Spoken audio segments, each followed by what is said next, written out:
Hey, so this is going to be a commentary video for chapter 18th of my book Metadimensional, which you can read on Kindle as an ebook or listen to for free on Google Play, and links are in the description. So chapter 18th is called Leave of Absence.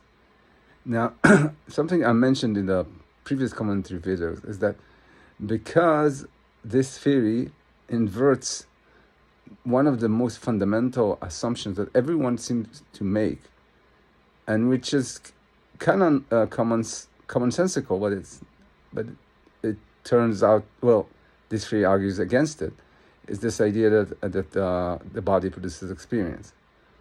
Because it inverts it, because it says that that's not the case, that it is experience is fundamental, then many things that you take for granted, because you take for granted the assumption that the biological, the body produces experience through some kind of a process that you don't know yet, but the assumption that you don't know how it works, but the assumption is that it does that. Then you take things for granted, and the things that you find hard are, well, something else. So what happens with this theory is that the things that you find hard, like say, for example, do you continue to exist after your death? The hard problem of consciousness, the observer effect, and a superposition in quantum field theory, and on and on. These are easy to explain. These are easy to explain. The things that are hard to explain are the things that you think are not even worth mentioning. And one of these things is what happens when you're in a dreamless sleep, when you just there's no experience. There's just your body exists, and there's no experience. That's the assumption is that during sleep there are cycles where you dream, where you have REM dream or something like that.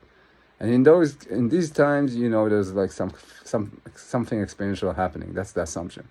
But then there are all the times in between when there's supposedly nothing experiential happens.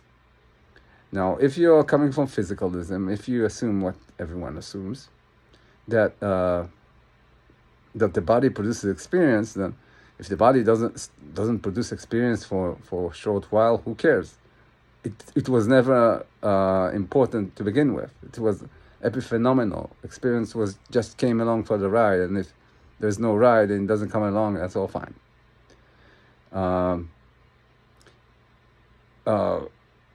If you are a dualist, if you believe that there's like a domain that is all mental, that is separate from the domain that is all physical, then you have no problem, because they're separate. The physical can take care of itself, and the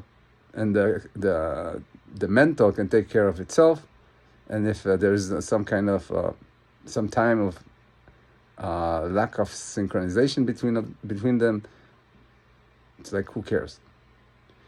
But in this theory, that's not.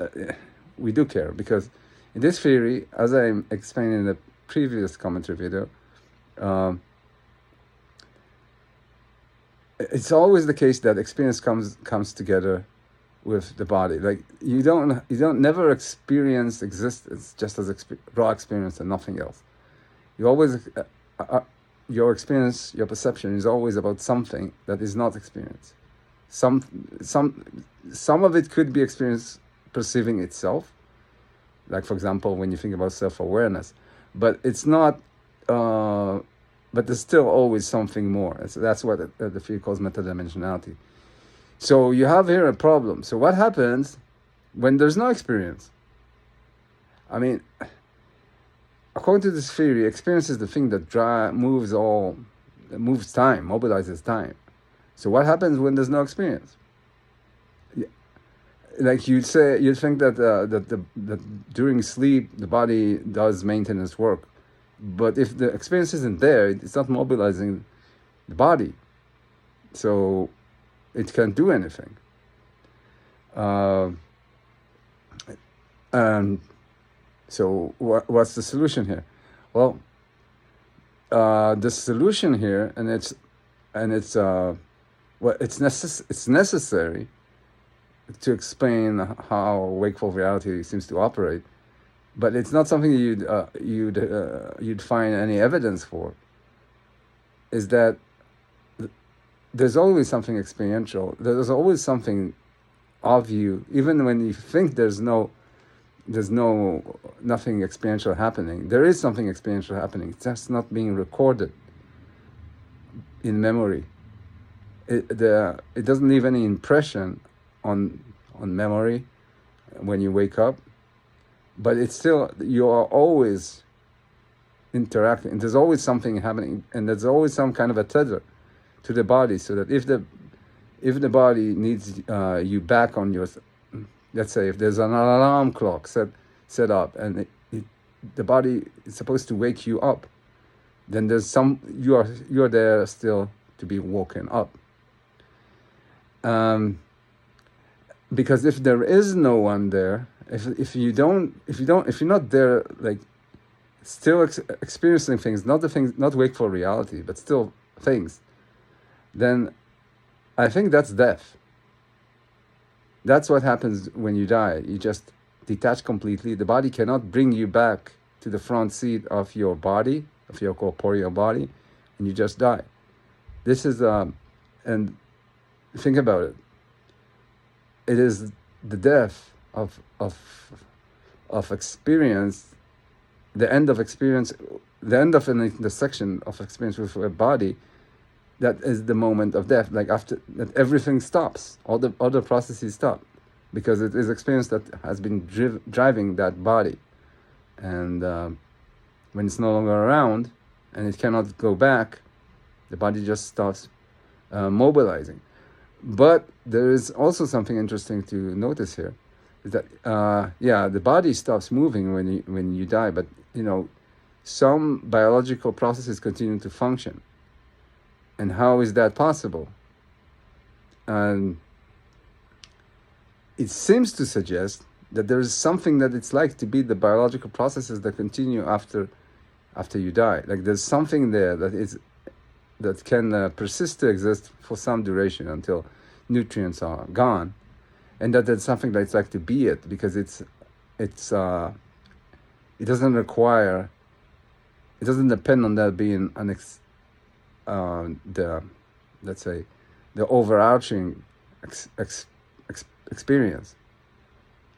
So if you see, like, say, for example, nails growing after that, after some people die or something like that, what it suggests is that there are other experiential agents involved in that thing that you call a body. There is you, the main one, and without it, everything falls apart. But even when you're gone, there might be still some secondary experiential agents that are slowly losing their tether too with that body, with that corporeal body. I mean, maybe there's another explanation for that, but it does seem like it.